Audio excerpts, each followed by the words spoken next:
Yep, never gets old.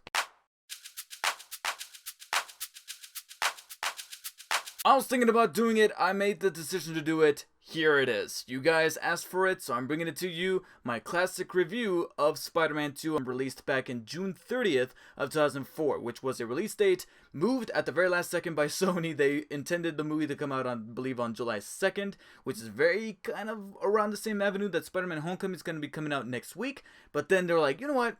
There's an awful lot of build up for this movie. We gotta push it back. We gotta push it to that Wednesday, June 30th, and that's when it was released. And I will never forget the day walking into that theater and the movie starting and just about to witness what could be considered one of the best sequels for the superhero genre of all time. Now, of course, this is going to be a spoilery type of review where I break down the movie in ways that you hopefully haven't heard from before. I'm not going to go through every single tiny little scene, but I'm going to try to get the gist of what made Spider-Man 2 such a big staple within the superhero genre, because it's something that has it's a movie that has so many scenes and so many layers to it that go rather unappreciated, because so many people talk about the visual effects or the action sequences or whatever, the stakes being higher, but there's also little nuances that we should definitely pay respect to that Sam Raimi was very conscious with, along with the screenwriter Alvin Sargent, and they were able to craft something that is very rare these days. First of all, you couldn't already tell from my intro, I loved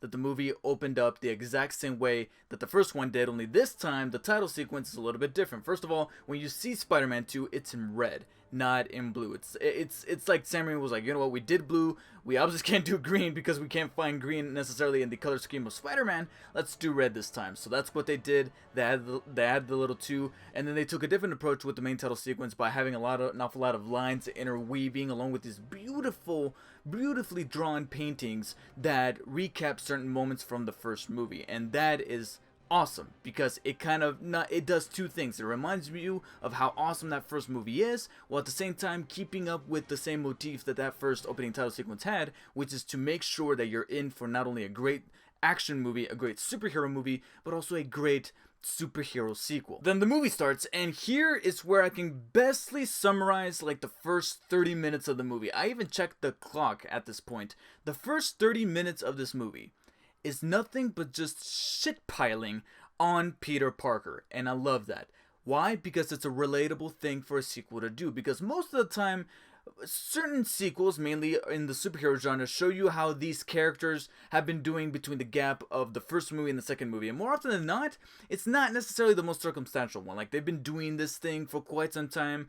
As much as I like the movie, let's take Guardians of the Galaxy Volume 2, for example. The movie opens up rather jolly. It has our characters doing the same thing that they were doing practically at the end of the first movie.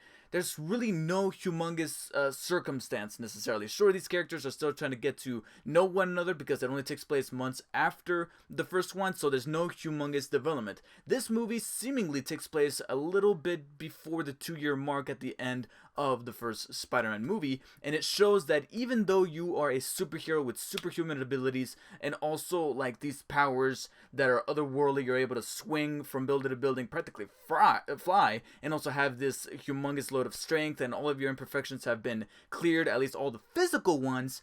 Your emotional and spiritual ones and your personal ones will never be rectified. And the first 30 minutes of this movie showcase that very well. And it's a very relatable aspect of the movie because we all find ourselves in that kind of role where our lives are not perfect. No matter how perfect this one aspect of our lives may be, whether it be in your hobbies or in your love life or whatever, there's always going to be all these other facets of your life that are not going to be 100% awesome. And we see that in the first 30 minutes where Peter's getting fired from his actual job, he's getting fired from his fake job, not so much a fake job, but his freelancing job at the vehicle, time after time, every single week, and also he gets constantly reminded that Mary Jane is not only not available to him because he's Spider-Man, but also because she is tired of waiting, she has found somebody else, and he's kind of have to cope with that. Along with that, you got his so-called best friend giving him a hard time at his own birthday party just because he has relations with Spider-Man, who he believes killed his father, which is a nice, tangible storyline that they keep kind of not focusing on, but keeping alive in the sequel, which is awesome because it's like, hey, this thing, we're not just gonna automatically drop it and pretend it doesn't exist. It exists. It's just not the main focal point until much, much later. and we all saw what happened with that. More on that in hopefully a future video. But if that wasn't bad enough, then you got the problem that anybody over 25 can definitely relate to: money troubles. You have Aunt May facing some foreclosure threats. You got Peter often trying to make ends meet, especially by that one douchebag of a landlord who he's trying to sneak by. And don't try to sneak past me. I have ears like a cat and eyes like a rodent. Thanks, Mr. Ditkovich. Whoa, wait a minute. Ditkovich? Really? And you see even the place that he lives in, he's failing at school with Dr. Connors, all these things, just summarizing just how badly Peter Parker has it, not so much Spider-Man. And it shows the circumstances that we often don't really see in these superhero movies, that not only makes it relatable, but you also sympathize with Peter even more so than you did in the first movie. Because in the first movie, you almost saw like a complete arc, but then you show in these first 30 minutes that arc was just the beginning. Now he has to live this double life, and trying to balance things out is just not necessarily working. And that's the overall message and theme that is the main focal point of Spider-Man 2. And what makes Spider-Man 2 so excellent is because it shows that not everything is going to be perfect, and it's something that just hits you. Even if you're not a superhero yourself, Spider-Man 2 does that with its themes about focusing on Peter and trying to find out whether or not he should be making the decision to call it quits, or should he try to think about the people and not necessarily himself. And then at the 30 mark is when we finally get our introduction to our main villain, Dr. Octavius, or as he's called, Doc Ock. Here's where I'm gonna have to make a little argument here that could be somewhat controversial. I don't believe that Doc Ock has a humongous impact on the plot of this movie.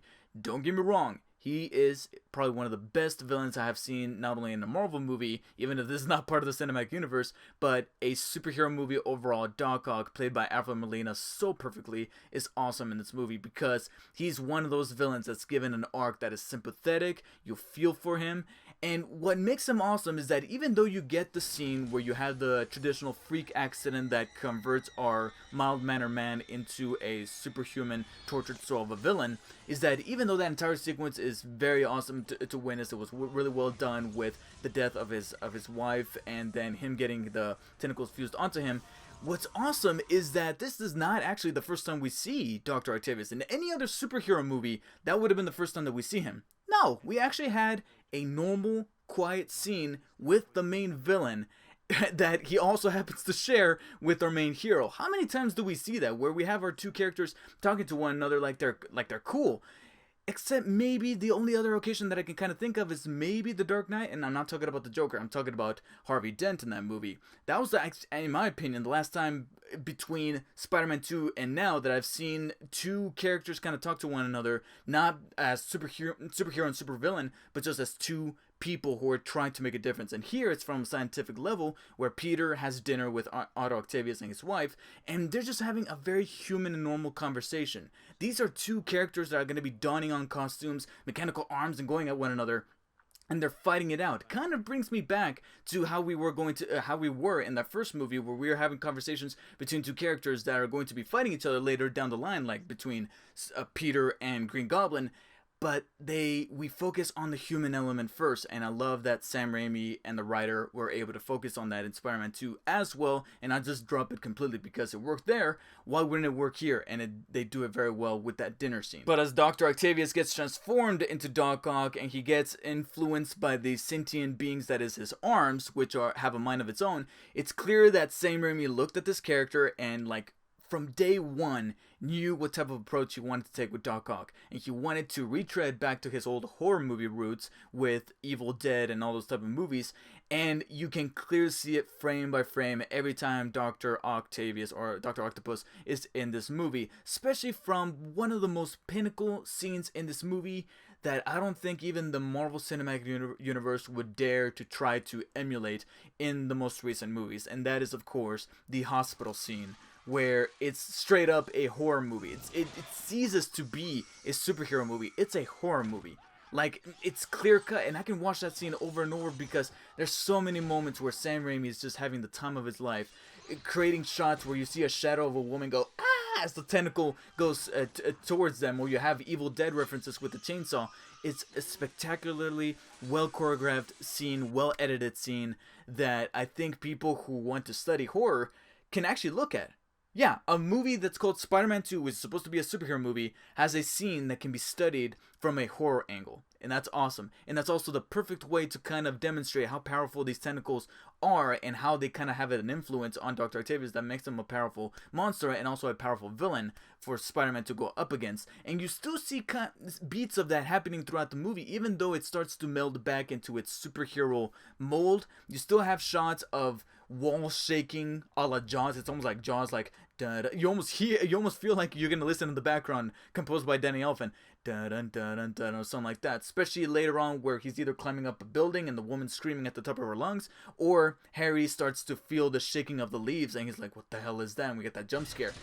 It's all in the theme and the motif that Sam Raimi brought to the character and what made Doc Ock such a cool villain. But then after a while, the movie then reminds us that even with its action sequences and the birth of its villain, who then goes toe-to-toe with Spider-Man in a fight in the bank and whatnot, the theme has to come back into play. And when it does, Doc Ock is kind of pushed to the side. And that's when I make that argument that Doc Ock kind of anchors the storyline of Peter trying to find his voice and trying to make his decision between a normal life and Spider-Man. And we see even further shits. We see further shitting on Peter, where shit just gets worse and worse, from him not even being able to find an hors d'oeuvre at this goddamn planetarium party, whatever the hell.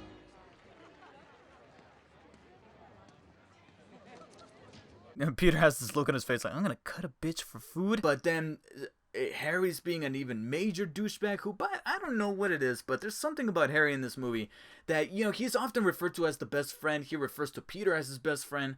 And I'm like, why? Why? Like, back then I didn't really pay that much attention to this, but this is probably my only little flaw with the movie, is that Harry's just not a good friend. He really, really is not. He's kind of terrible. I mean, acting-wise, James Franco's good. And you can kind of understand where he's coming from after seeing his father die and seeing the one thing that he was kind of clinching onto, which was Octavius's experiment that went awry, just go up in flames, almost literally. I can kind of understand where he's starting to kind of fall into like a sense of a depression, but holy shit, I'm kind of glad that they didn't give Harry all that much more screen time, because if that had gone a notch further, then he maybe would have bogged that movie down just a tiny bit because of how he was treating Peter. Even if you are going through all of this sort of trauma, you should at least try to keep in mind that you've been best friends with this guy for years. You shouldn't be treating him that way. But alas, we see him bitch slapping Peter, and it's a scene that, going through the edits and whatnot, it's kind of funny to see. But back when you were watching it within the context of the movie, you not only feel like Peter is getting shat upon by his best friend, but then just to add the cherry on top, he literally turns around and you got what's-his-face announcing that Mary Jane is getting married.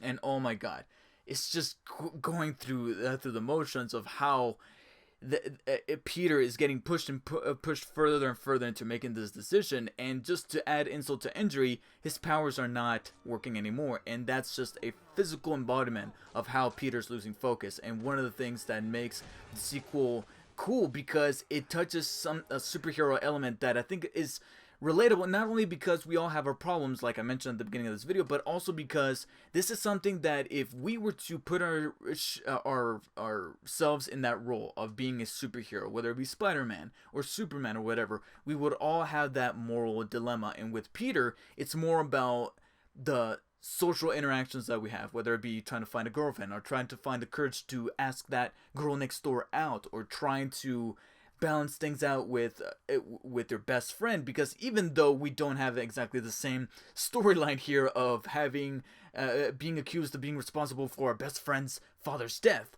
we could look at it from a different angle and be like, okay, I'm too busy going out doing my vigilante stuff or my superhero stuff that I don't have enough time to hang out with my best friend, or I'm not there for my family, or again, I'm losing my girlfriend here, or I'm failing at school. We see all these things that very much could happen should we fill into those superhero shoes or boots. And with a little encouragement from a doctor who clearly knows what's up, but he's not going to say it, which was a nice little touch that I like. I'm like, okay, this doctor knows, but he's gonna play it cool. He's not gonna just be blurring it out. Peter finally makes the decision. to give up on Spider-Man. And the way they do it so well, it's perfect because we don't have any clear exposition of Peter like talking to himself saying, I can't be Spider-Man anymore. He's talking to his uncle, and this is not only a perfect way to bring back Cliff Robertson as Uncle Ben, but to be able to recreate that first scene where they're wearing the exact same clothing, they're in the car, but to kind of illustrate this otherworldly type of look to it, you got the blank background where it's just them two, and this is inside Peter's mind. There's something so beautifully done about it that I just wish more movies would do it like this. Would make a character take a pivotal decision like this of Peter giving up on Spider-Man, like that scene. And from this point on, he makes that decision to give up on Spider-Man. And of course, that's something that maybe a lot of us were kind of thinking that a sequel to the Spider-Man movie would do, whether it be in the second one or the third one. But here, it feels very well earned, especially after 2 years of having done so and tackling all the themes that it has done so up until this hour-long mark. We see Peter going through the montage, singing along to that Teardrops Falling on My Head, and it's a very whimsical scene that is, albeit a little cheesy, but Sam Raimi intended it to be because of how Peter is. It kind of illustrates how delusional Peter is, that thinking that, oh yeah, he's going to be able to live a normal life because deep down, something has been planted in his brain to want to do the right thing. Because at this point, we have a scene that I think is awesome. Because people will go to the scene that you'll get in a few moments, where he's trying to go into the burning building, which is kind of like a recreation of the first scene, where he goes in, but as Spider-Man, he just tries to do it as Peter Parker, and we get like this struggling balance where the Spider-Man alter ego is trying to pull him back. It's almost like Spider-Man has a mind of his own, which then becomes literal in Spider-Man 3. But here, it's like something inside him keeps wanting to pull him back, no matter how hard he's trying to just be him and be a normal life.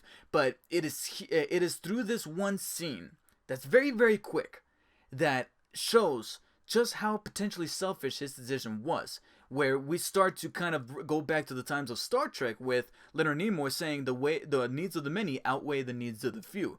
And we have this scene, I keep mentioning it. It's the scene where he's simply just walking down the street, and you got the girls looking at him, and he's like, hey, and whether or not they were thinking that he was cute or they were trying to make fun of him, who knows? But he has the impression that they were checking him out. So he's like, okay, how's it going, girls? And that little snippet shows just what kind of somewhat selfish decision he tried to do, because he was just trying to look out for himself when he was giving up on Spider-Man, because he was thinking about his feelings. He was thinking about his own relations and his own things and his own personal attachments to the world around him. And that's what was illustrated there. Literally moments later, a young kid, no more than like 14, 15 years old, is getting mugged in the street in broad daylight, in plain view, and most especially Peter's view. And what does he do? Nothing. He just turns around, and in the background you can hear the cries for help by that kid as he's getting repeatedly punched and jabbed and kicked. And of course, they have to keep it at the PG-13 level, because God only knows that this would be much more graphic and bloody if it was in the real streets of New York, sadly. However, this scene is perfect because it shows the consequence of such a selfish decision Peter has made at this point. Because even though he is happy, the rest of New York, and possibly even the world, is not. Because there's going to be circumstances. And at this point, you gotta look out for the common good here. And the common good at this point is suffering. Except for maybe J. Jonah Jameson. So after getting a much more somber and easygoing demonstration of that, after Aunt May finally learns kind of sort of the truth of what went down that day that Uncle Ben died, he gets that push, especially by that little kid who was helping Aunt May move. He gets that push to be like, okay, you know what? Maybe I need to go back. But what I love is that just how easy it was for him to give up on Spider-Man, it's not going to be easy to go back to that transition. And I love that, because it wasn't just him putting the suit back on and he's right up and going. No, I love that they were able to take a scene that was showing him transform into Spider-Man, and now he's trying to revert back to that, only they kind of take it inside out. And I'm talking about the scene where he's jumping across the rooftop and trying to swing over the billboard from the first Spider-Man movie. They try to do that here, only this time doesn't work so well for Peter, but it shows that, hey, you're gonna have to practice and kind of similar to how we all try to get back into habits that are good for us, that, you know, like whether it be exercise or a good diet.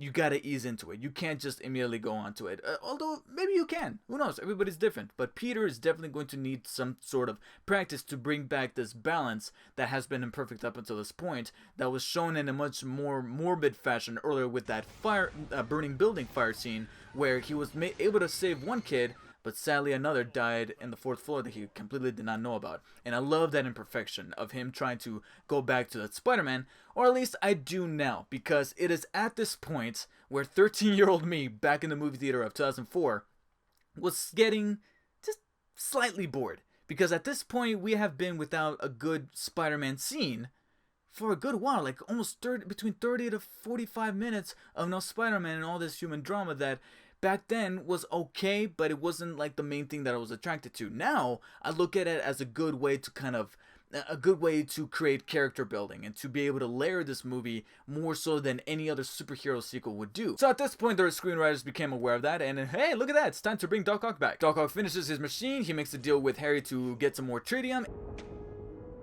Yeah, get mad at that promotional Spidey artwork from the first movie. I'm leaving for the night, sir. Fine.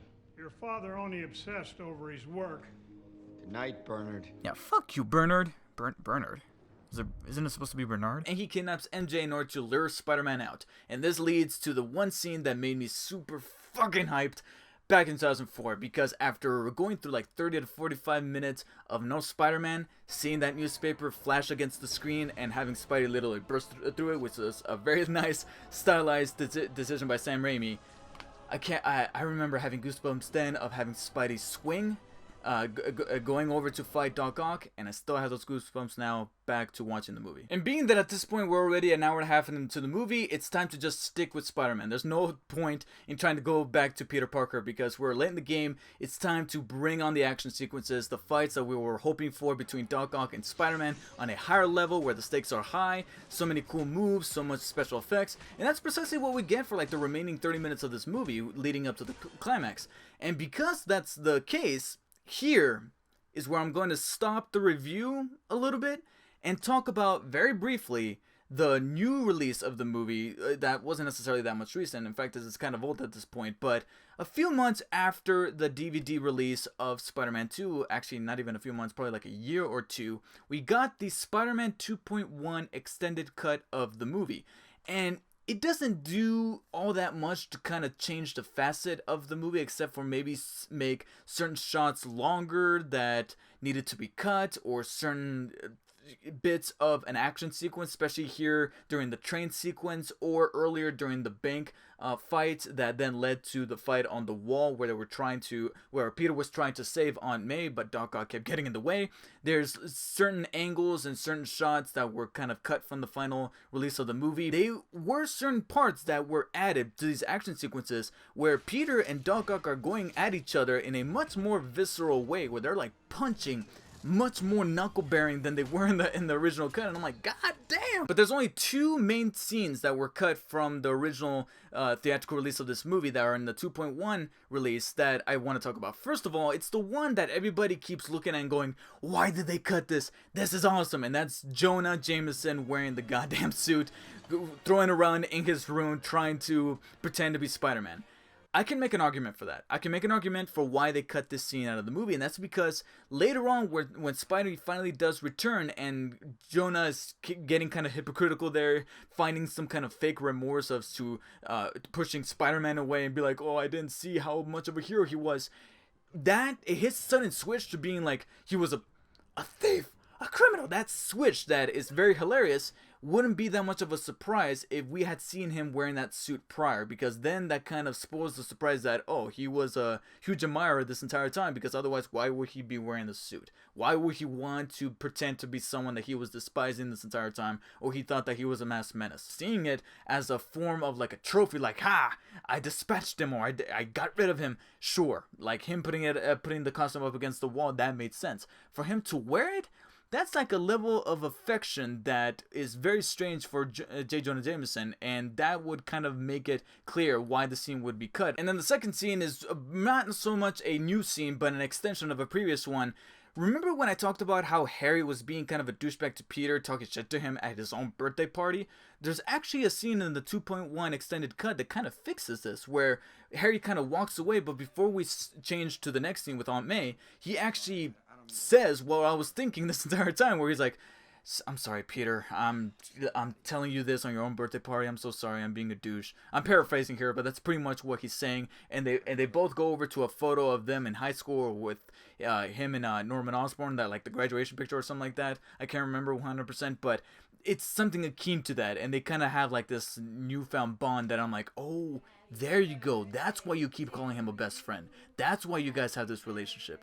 And that's actually, as opposed to the J. Jonah Jameson scene, this is one that I kind of wish stayed in the movie, because then it wouldn't have had that minor problem that I do have with this movie. So if I'm not mistaken, it is at the train sequence where these 2.1 differences between that cut and then the theatrical cut of the movie kind of stop. There's really not much more to be added or talked about after that point. So I feel like at this point I want to talk about that train sequence, particularly when Doc Ock finally jumps off and it's up to Spidey / Peter to save the train. First of all, I like how realistic it treats it in the way where Peter takes off the mask, but nobody calls out to it because adrenaline is super high trying to save this goddamn train, that they're like, okay, who cares right now? Let's just try to save the train first. Let's focus on that. And I love that because that's a real human emotion. It's a human reaction. And we hardly see human reactions in superhero movies these days. So it's nice to see that they added that touch. And then afterwards, it sinks into Peter that, holy shit, I took off the mask. What was I thinking? And finally, it sinks into other people that, oh my god, he's a kid. Yeah, really? Like, all of this responsibility of trying to save the city is on this one kid who doesn't look like the most perfect dude ever. And it's probably one of the best scenes in the movie. So after that, we get to the climax of the movie. Doc Ock finally finishes his machine. We got a good old-fashioned battle that wasn't necessarily topped off after the subway scene, because I think that's where the movie kind of peaks, and then we get the climax. Only here, the best part to me was that it wrapped up the whole Doc Ock storyline perfectly, because we get we get moments that harken back to the very beginning of the movie, especially when we got that introduction of Dr. Octavius that is very somber and human, where Doc Ock calls Peter brilliant but lazy. We get that line again, and it's one of the best little nuances about the movie that I was talking about, where it's like, hey, we come full circle at this point where we talk about humanity and making sure that we're looking out for humankind rather than ourselves when it comes to science. And here, Peter learns a form of pathos by emulating what Aunt May was saying, that sometimes we need to give up what we love the most, even our dreams. And this hits home with Doc Ock. He sinks the fusion machine, and the city and possibly even the eastern seacoast was saved that day. And what's also awesome about the scene is that it cements Doc Ock as a sympathetic villain. We didn't have another glider incident where he either kills himself or gets killed by Peter. It's not like he tries to kill Peter and then his tentacle goes woof and he dodges it. Tentacle goes woof with the knife and it's like that would have been some old-fashioned bullshit. But no, that's not what happens, at least not initially. He gets electrocuted, but what makes him sympathetic is that he learns the error of his ways, he takes control of the tentacles, he finally feels free, and we get that humane scientist that we met at the very beginning of the movie. We come full circle, and it's up to him to right the wrongs and sacrifice himself to take down this machine. And that's what makes him an awesome villain, because we see an arc. We just don't see him be bad for bad sake because we need a villain in this movie. We see this compassion. We see something rooted there. It's just that it took a turn for the Frankenstein type of approach, where the science became kind of like an obsession, and the tentacles are a manifestation of that obsession that can be pushed far to where you have that realization and you're like, holy shit, what have I done? Doc Ock has that in the scene, and that's what leads him to make his heroic choice. And that's what's cool, because out of all the villains in this movie, he's the one that didn't get accidentally killed. He made the conscious choice of giving up his life to make sure that others live well. And it kind of also serves as a slight mirror to the type of decision that Peter finally makes by the end of this movie, which is to give up the things that he loves the most, or at least be willing to make that choice so that he can be able to do his duty as Spider-Man and continue to try to save New York one day at a time. So here we have our resolution of the movie, and I know that there's a couple things here that I kind of skipped over, but I kind of wanted to talk about them both at the same time, because it's almost like they bookended the entire climax here. and I wanted to kind of conjoin them together, and that is both of the most important people, at least two of the most important people in Peter's life, finally finding out that he is Spider-Man. Mary Jane and Harry Osborn. And I love the dichotomy of the two of them finding out. They react to it in a completely different way, solely by just facial expressions. You got Mary Jane not only finding out in a way where she's like, you know, this feels more like a confirmation. It's like deep down something, I knew something was up, but this is more like just the final, like, hey, calling me up to say, hey, yeah, by the way, I'm Spider-Man, like a dental appointment, where they call over to you to confirm for your appointment or whatever. It's kind of like this for her. And this pushes her to want to make that choice to be with him at the end, even though he's Spider-Man, because she doesn't want him to be making the choice for her. And that almost made me go like, you know what? Mary Jane, you might just be more than the damsel in distress that you were slightly being throughout this movie, which is probably my own little quirk with the movies, that she was doing an awful lot of screaming in this movie, like she wanted to shut the hell up. Shut